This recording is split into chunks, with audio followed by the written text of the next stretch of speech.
감사합니다. 하나님께서 기쁘게 받으신 줄로 믿습니다. 어떤 상황 속에서도 주님께 감사하는 우리 모두가 되시기를 주님의 이름으로 축복합니다. 여러분, 우리 한국의 전래 동화 중에 금도끼, 은도끼 이야기 들어보셨을 것입니다. 옛날 어느 마을에 가난하지만 성실한 나무꾼이 살고 있었습니다.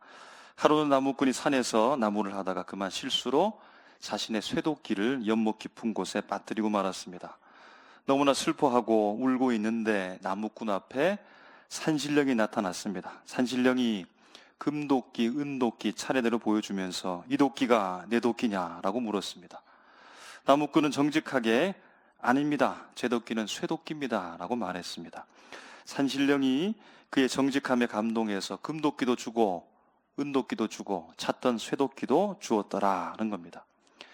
이 소식을 들은 욕심 많은 이웃집 나무꾼이 자신도 금도끼, 은도끼, 쇠도끼 다 받으려고 착한 나무꾼이 나무에 있던 연못으로 가서 고의로 쇠도끼를 연못 가운데 빠뜨리고 산신령 나오기를 기다리는 겁니다. 산신령이 나와서 똑같이 묻습니다. 금도끼, 은도끼 차례대로 보여주면서 이 도끼가 내 도끼냐? 욕심 많은 나무꾼이 예, 제 도끼입니다.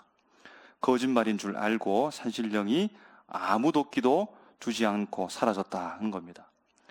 그럼 정직한 나무꾼은 바라던 것과 더불어서 금도끼, 은도끼 다 받았고 욕심 많은 나무꾼은 원하는 것도 얻지 못하고 있던 것도 다 잃어버렸다는 겁니다. 여러분, 우리나라 동화인데 여러분 성경에도 이와 비슷한 이야기가 있다는 사실을 여러분 큐티 말씀 읽으면서 새벽 말씀 묵상하면서 여러분 기억하십니까? 열왕기하 6장 말씀에 보면 선지자 엘리사가 선지생도 자기 제자들과 함께 거처를 옮겨서 요단강 근처에서 자리를 마련하던 중에 그 중에 한 사람이 쇠도끼를 가지고서 나무를 이제 베다가 그만 요단강에 빠뜨리고 만 겁니다. 이것은 빌려온 건데 하면서 슬퍼하고 걱정하고 있는데 엘리사가 찾아와서 그를 위로하면서 도끼 빠뜨린 지점을 알게 되어주고 그곳에 나뭇가지를 던지니까 쇠도끼가 떠올라서 문제가 해결되었다라고 하는 이야기가 있습니다. 성경 말씀 열왕기하 6장 말씀을 읽을 때마다 오늘 우리나라 사람은 금도끼, 은도끼 이야기를 떠올리게 되어주고 금도끼, 은도끼 이야기를 여러분 듣게 되면서 동시에 우리가 연상하게 되는 것은 기도를 연상하게 됩니다.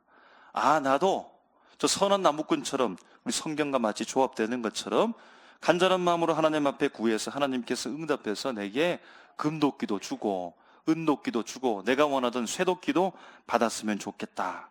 그런 응답을 받았으면 좋겠다라고 생각할 때가 있습니다. 여러분, 기도라는 것은 무엇입니까? 여러분, 기도의 목적은 무엇입니까? 단순하게 생각하면 여러분, 기도하는 이유는 응답받기 위해서입니다. 응답받기 위해서 여러분 기도하시죠? 하나님 응답하지 않으셔도 좋습니다. 저는 그냥 넋두리처럼 이런 말 저런 말 하다가 갑니다. 그럼 이렇게 기도하시는 분 있습니까? 기도한 대로 주시옵소서. 내가 원하는 대로 역사하여 주시옵소서. 하나님 질병을 고쳐 주시옵소서. 주님 소원하는 것이 있는데 꼭 들어 주시옵소서. 내 자녀를 위해서 하나님 기도하는데 그 기도 제목 꼭 이루어 주시옵소서 하면서 이런 기도하면 응답을 반드시 생각하면서 하나님 앞에 나간다는 겁니다. 어떻게 하든 응답을 받아내려고 하죠. 할 수만 있으면 가능하면 하나님의 응답을 빨리 받기를 원합니다. 여러분, 그래서 우리 편에서 최선을 다합니다. 간절히 기도합니다. 땅을 치면서 땀을 뻘뻘 흘리면서 소리를 치며 외치며 담대하게 선포하면서 하나님 앞에 간절한 마음으로 몸을 막 움직이면서 온몸을 다해 하나님 앞에 간절한 마음으로 기도합니다. 이유는요, 응답받기 위해서요. 내가 기도하고 하나님의 응답을 위해서 간절한 마음으로 기도한다는 겁니다. 여러분, 그래서 기도하다가 생각해보면 마치 응답을 쟁취하는 것처럼 하나님의 손에서 무언가를 내가 마침내 빼앗아내는 것처럼 조르고 졸라서 간절한 마음으로 구하고 구해서 노력하고 애써서 마침내 내 노력으로 하나님의 응답을 받아내는 것처럼 여러분 그렇게 생각될 때가 있습니다. 한편으로 그러다 보니까 하나님이 야속합니다. 아니, 하나님은 전지전능하시니까 구하고 찾고 두드리는 모든 자에게 충분하게 응답해 줄 수 있는데 충분하게 역사할 수 있는데, 충분하게 하나님께서 단번에 주실 수 있는데 왜 이렇게 주시지 않을까? 또 빼고 또 빼고, 안 주려고 안 주려고, 마다하고 마다하고, 시간을 끌고 마침내 끌어가지고 그냥 궁지에 몰린 듯 하나님께서 그렇게 왜 역사하실까? 하나님은 왜 할 수만 있으면 안 주려고, 응답하지 않으려고, 할 수만 있으면 뒤로 미루어서 그렇게 응답하실까? 우리 마음 가운데 야속한 마음이 여러분 들기도 합니다. 하나님께서 손을 꽉 잡았는데요, 할 수만 있으면 손을 펴가지고 그곳에 응답을 가지려고 노력을 다하고 있다는 겁니다. 어디선가 어떤 분이 금도끼, 은도끼 같은 응답을 받았다라고 하면 여러분 귀가 확 열리죠. 그러면 그분으로부터 어떻게 기도했고 어떻게 응답받았는지, 그분이 기도했던 연못으로 가서 하나님 앞에 금도끼, 은도끼 달라고 응답의 그 사람의 방식으로 애써 기도하기도 합니다. 여러분, 오늘 성경 본문에 보니까 금도끼, 은도끼, 쇠도끼 그 이상 다 받은, 엄청나게 많이 받은, 응답받은 사람이 등장하는데요, 바로 우리가 잘 알고 있는 솔로몬입니다. 그럼 솔로몬이 받은 금도끼, 은도끼, 쇠도끼를 보니까 오늘 말씀 12절 말씀 우리 다 같이 한번 읽겠습니다. 시작.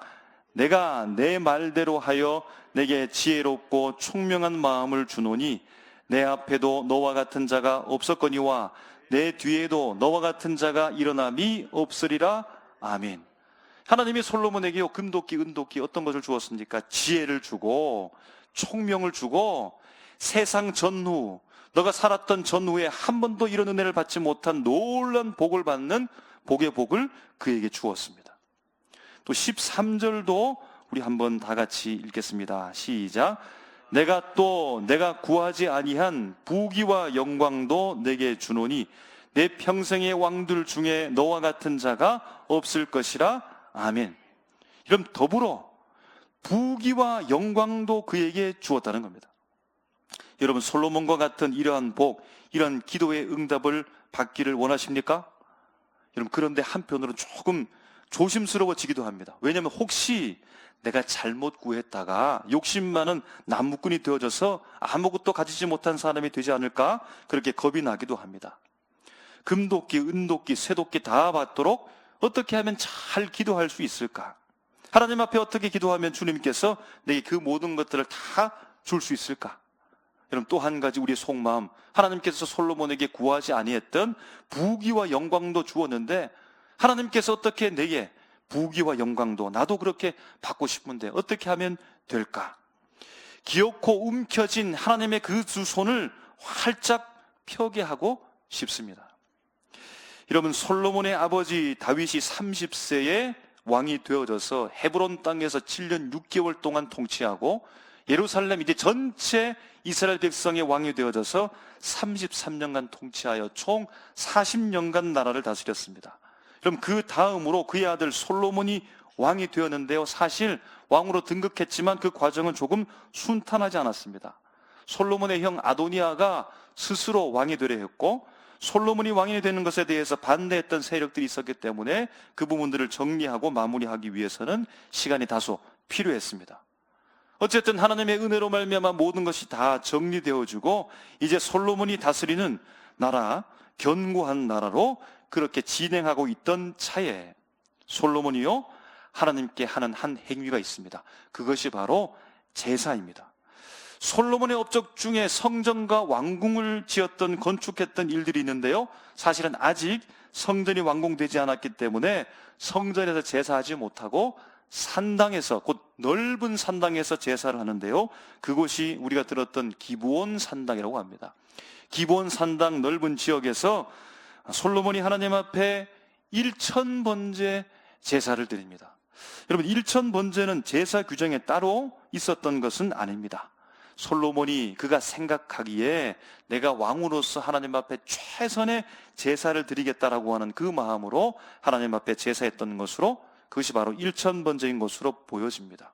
여러분, 그래서 1000번제가 나름 가지고 있는 의미가 있는데요, 여러분, 첫 번째는 진정한 헌신을 보여준다는 겁니다. 여러분, 그러니까 1000번제가 매우 큰 규모인 겁니다.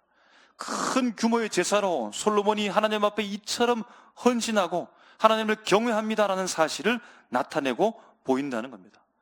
이 대규모의 제사를 통해서 하나님께 자신의 왕권과 통치의 기초가 바로 하나님께 있습니다, 하나님께서 세워주셨습니다라고 하는 것을 강조하고 있다는 겁니다. 두 번째 의미는 여러분, 천이라고 하는 숫자가 갖고 있는 의미인데요, 고대 근동 문화에 있어서 여러분, 천이라고 하는 의미는 풍요와 완전함을 상징한다는 겁니다. 여러분, 그래서 솔로몬이 나라를 다스릴 때 풍성한 완전한 나라가 되게 하여 주시옵소서라고 아주 구체적이지 않지만 하나님 앞에 그러한 기원, 소망을 두고서 제사했다라는 겁니다. 마지막 세 번째는 이제 공식적 시작을 알리는 겁니다. 내가 하나님 앞에 제사하고 하나님께서 나를 인정하시는 공식적 이스라엘 백성의 왕으로서 등극한 중요한 선포식이 바로 일천번제의 제사였다라는 의미를 가지고 있다는 겁니다. 그럼 결국 일천번제는 솔로몬의 진정한 헌신과 하나님에 대한 경외심과 왕으로서 이제 역할을 다하고자 하는 그 의지를 가지고 하나님 앞에 소원을 담고 중요한 행동으로서 나아가는 일천번제였다라는 것으로 이해할 수 있겠습니다. 여러분, 그리고 우리가 알고 있는 대로 솔로몬이 일천번제를 기본 산당에서 드리고 그날 밤에 꿈에 하나님께서 나타나셔서 우리가 앞에 읽었던 금도끼, 은도끼, 쇠도끼 놀라운 복, 하나님의 응답을 주셨던 것이 바로 12절, 13절 복에 대한 약속입니다. 여러분, 우리는 중요한 궁금증을 갖습니다. 솔로몬은 도대체 어떻게 기도했기에 하나님께서 응답하셨을까? 솔로몬이 기도했는데 그가 응답받을 수 있는 비결은 무엇일까? 여러분, 솔로몬의 기도 응답이 그토록 여러분 궁금한 이유는 무엇입니까? 솔로몬 기도의 응답이 그 규모가 말할 수 없을 만큼 대단히 크기 때문입니다. 여러분, 아무것도 아닌 것처럼 조금 응답받았다라고 하면 그럴 수도 있겠지라고 했겠지만 솔로몬의 기도 응답은 어마어마한 겁니다. 여러분, 그렇기 때문에 우리가 눈을 열고 귀를 열면서 어떻게 그가 기도했을까? 하나님께서 어떻게 그의 기도에 응답하셨을까? 그렇게 관심을 가지게 된다는 겁니다. 여러분, 10절 말씀을 보니까요, 솔로몬의 기도가 이렇습니다. 솔로몬이 이것을 구하매 그 말씀이 주의 마음에 든지라, 이렇게 되어 있습니다. 아, 그렇습니다. 솔로몬이 하나님 앞에 기도했는데 하나님의 마음에 드는 기도를 했기 때문에 응답을 받을 것이 아닐까요? 하나님 보시기에 흡족한 간구를 했기 때문에 하나님께서 응답하셨다. 여러분, 그렇게 우리가 1차적으로 한번 생각해 볼 수 있겠습니다. 여러분, 여기에서 마음에 든지라 라고 하는 말은 히브리어로 토부라는 말씀이 포함되어 있습니다. 여러분, 들어보셨죠? 그럼 토부라는 말은 좋다, 아름답다, 기쁘다. 여러분, 이 단어가 창세기 창조하실 때 하나님께서 보시기에 좋았더라 라고 하는 그 말씀입니다. 하나님께서 솔로몬이 기도하는데 하나님이 보시기에 좋았더라는 겁니다. 여러분, 그래서 하나님 마음에 든 기도가 바로 11절에 송사를 듣고 분별하는 지혜였다라는 겁니다. 바로 솔로몬이 구한 기도가 우리가 잘 알고 있는 지혜였다는 사실을 알게 됩니다. 여러분, 솔로몬은 어떻게 이처럼 위대한 지혜를 구할 생각을 했을까요? 여러분들도 생각한 적 있으십니까? 아니, 어떻게 이 지혜를 구하면 하나님 마음에 딱 맞다라는 생각을 어떻게 그는 할 수 있었을까요? 여러분, 우리도 함께 기도하고 있는데 우리가 드리는 이 기도 하나님 마음에 정확하게 여러분 맞습니까? 여러분, 그러면 솔로몬의 기도를 생각하면 우리도 솔로몬처럼 지혜를 구하면 되겠습니까? 우리도 솔로몬처럼 지혜를 구하면 하나님 마음에 맞을까요? 그럼 정말 우리도 구해야 할 것이 지혜이고, 그러면 하나님께서 마음 들어 하시고 우리에게 지혜를 주실 뿐만 아니라 우리에게 영광과 부귀도 솔로몬처럼 허락하여 주실까요? 그런데 여러분, 조금 생각해 보면 솔로몬에게는 지혜가 진짜로 필요했는 것인데, 물론 우리에게는 필요 없다는 말이 아니라 솔로몬의 그때의 상황과 우리의 지금 상황이 완전히 다른데 어떻게 무조건 지혜를 구할 수 있겠는가? 여러분, 그렇게 생각되는 겁니다. 여러분, 이렇게 생각하니까 기도가 조금씩 어려워지기 시작합니다. 나도 솔로몬처럼 응답받기를 원하고 응답받을 수 있습니다라고 확신하며 자신감을 가지며 나가는데 과연 하나님께서 내 기도 들어주실까, 응답하실까 라고 하는 이런 망설임이 우리 속에 생겨나기 시작합니다. 오늘 말씀을 우리가 읽으면서 오해할 수 있는 3가지 정도의 말씀을 한번 체크하면 좋겠습니다. 여러분, 이 말은 솔로몬이 직접 한 것이 아닌데 마치 솔로몬이 직접 한 것처럼 우리가 생각될 수 있는 내용이 있다는 겁니다. 그럼 그 첫 번째 내용이 바로, 그럼 솔로몬은 과연 그가 소원하는 기도 응답을 받기 위해 자신이 가지고 있는 기도 응답을, 그 응답받기 위한 목적을 가지고서 1000번제를 하나님 앞에 드렸던 것일까요? 내 기도 소원의 제목이 이건데 이 기도 제목 응답받기 위해서 하나님 앞에 지금 1000번제를 드리고 있는 것일까요? 그런데 어디를 보아도 기도 응답받기 위해 솔로몬이 1000번제 예물을 하나님 앞에 올려 드렸더라, 이런 말씀이 나오지 않습니다. 그럼 솔로몬의 1000번제는 사실 아버지 다윗의 마지막 유언의 당부의 말씀으로부터 출발한다라고 할 수 있겠습니다. 열왕기상 2장 1절부터 3절 말씀을 제가 읽어드리겠습니다.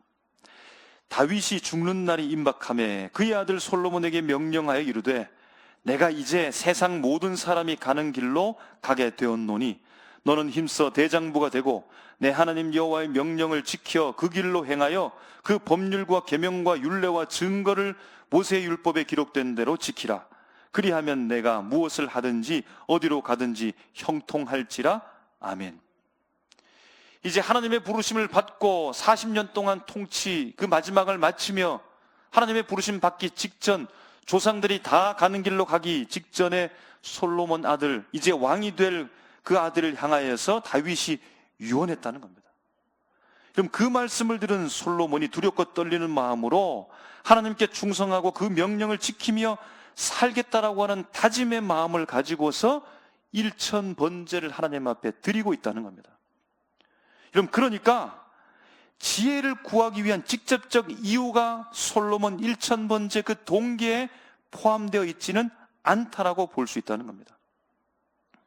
그럼 두 번째 우리가 오해할 수 있는 부분은, 물론 역대기 말씀과 열왕기 말씀이 비교될 수 있습니다. 그러나 시기적으로 열왕기 말씀이 더 일찍 기록되어졌기 때문에 사실적 측면에서 보면 팩트가 열왕기 말씀이 더 가깝다라고 볼 수 있겠습니다. 그 문장 자체를 말하는 겁니다. 그럼 솔로몬은 꿈에 나타나신 하나님을 향해 주님 지혜를 주십시오라고 이 지혜라는 말을 했을까요? 그럼 솔로몬이 직접 하나님 앞에 지혜 주십시오라고 이렇게 여러분 구한 적이 있습니까? 본문 글자 그대로 보면 지혜를 주십시오라고 하는 말이 나타나지 않습니다. 그저 솔로몬은 백성을 잘 재판하여 선악을 분별하게 해달라고 주님 앞에 구했을 뿐, 이 말씀을 듣고서 하나님께서 11절에 오직 송사를 듣고 분별하는 지혜를 네가 구했으니 라고 이렇게 말하는 겁니다. 지혜라는 말은 하나님이 솔로몬에게 알려준 말씀이라는 겁니다. 그럼 세 번째로 솔로몬이 하나님께 대규모로 드리는 이 1000번제 드리는 과정 중에, 그럼 1000의 번제 제사를 드리니까 시간이 얼마나 오래 걸렸겠습니까? 1000의 번제 제사를 드리는 중에 하나님 앞에 뻘뻘 땀을 흘리면서 통곡하면서 간절한 마음으로 주님 앞에 기도했다는 내용이 나오지 않습니다. 물론 그가 기도했다라고 하는 것은 보이지 않게 기록되지 않는 부분으로 우리가 추측할 수는 있겠지만, 오늘 글 문구 열왕기 말씀이 우리에게 기록하여 우리에게 전하고자 하는 그 의도만을 바라보게 되어지면 1000번제만 드렸지 1000번제 과중에 하나님 앞에 기도했다는 내용은 나오지 않고, 굳이 기도를 찾자면 1000번제 이후에 기본 산당에서 잠을 잘 때 그 꿈에 하나님께 나타나서 솔로몬에게 말함으로 말미암아 솔로몬이 그 속에 있는 마음으로서 하나님 앞에 구했다, 기도했다, 여러분 그렇게 볼 수 있겠다는 겁니다. 여러분 이렇게 볼 때 솔로몬이 기도하고 응답받는 데 있어서는 그럼 적극적인 면보다는 수동적이었다라는 사실을 우리가 생각할 수 있습니다. 그것이 무엇입니까? 아버지 다윗의 유언을 따라 아버지 다윗이 솔로몬에게 유언했기 때문에, 그래서 솔로몬이 1000번제를 하나님께 드렸다는 겁니다. 하나님께서 꿈에 솔로몬에게 나타났기 때문에, 그래서 솔로몬이 하나님을 만났다는 겁니다. 하나님께서 무엇을 줄까라고 솔로몬에게 말 걸어 오셨기 때문에, 그래서 솔로몬이 그의 마음속에 있는 것을 하나님께 구했다, 대답한 것입니다. 하나님께서 솔로몬이 구한 것을 지혜라고 알려주었기 때문에 솔로몬이 내가 구한 기도가 지혜의 기도구나 라는 사실을 알게 되었다는 겁니다. 여러분, 지금 솔로몬의 기도가 어떻게 흘러가고 있는지 여러분 감이 오십니까?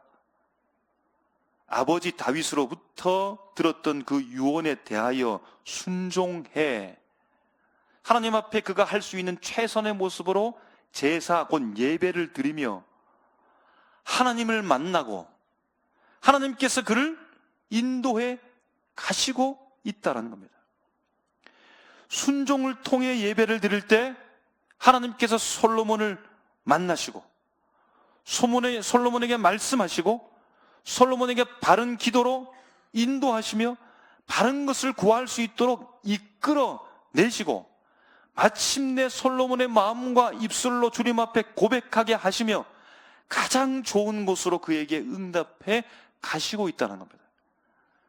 그러므로 여러분, 솔로몬의 기도는 하나님의 인도로 이처럼 물처럼 유유히 자연스럽게 흘러가고 있는 겁니다. 여러분, TV 프로 중에 나는 자연인이다, 여러분 한 번쯤 보셨습니까? 남성분들은 아마 많이 보셨을 텐데요. 중년 남성 로망의 대리 만족을 만족시켜주는 프로였습니다. 여러분, 거기에 진행자가 한 자연인을 만납니다. 여러분, 진행자는 자연인이 아닙니다.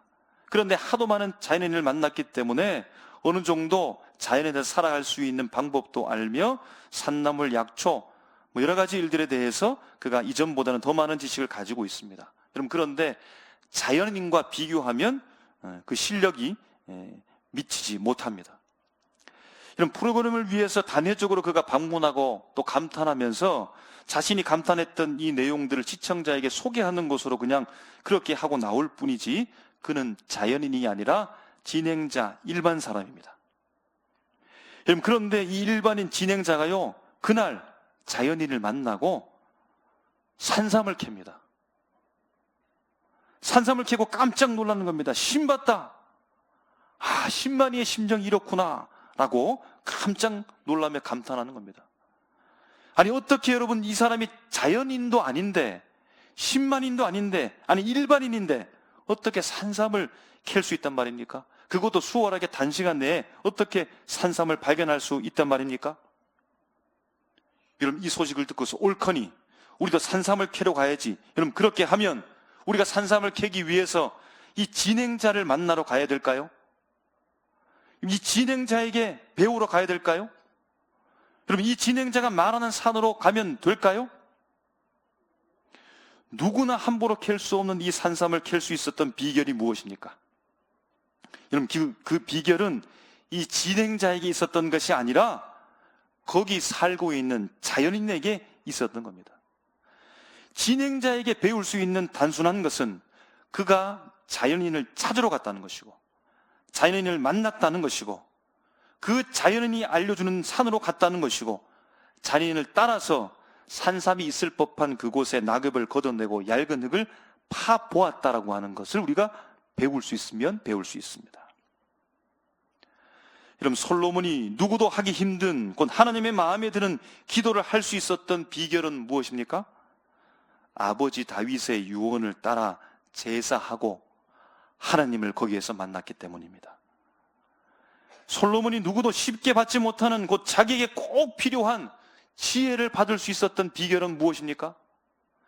제사장의 안내를 따라서 1000번째 제사를 하며 하나님을 그곳에서 만났기 때문입니다. 솔로몬이 전무후무한 부귀 영광을 받고서 그렇게 큰 부자가 되었던 비결은 무엇입니까?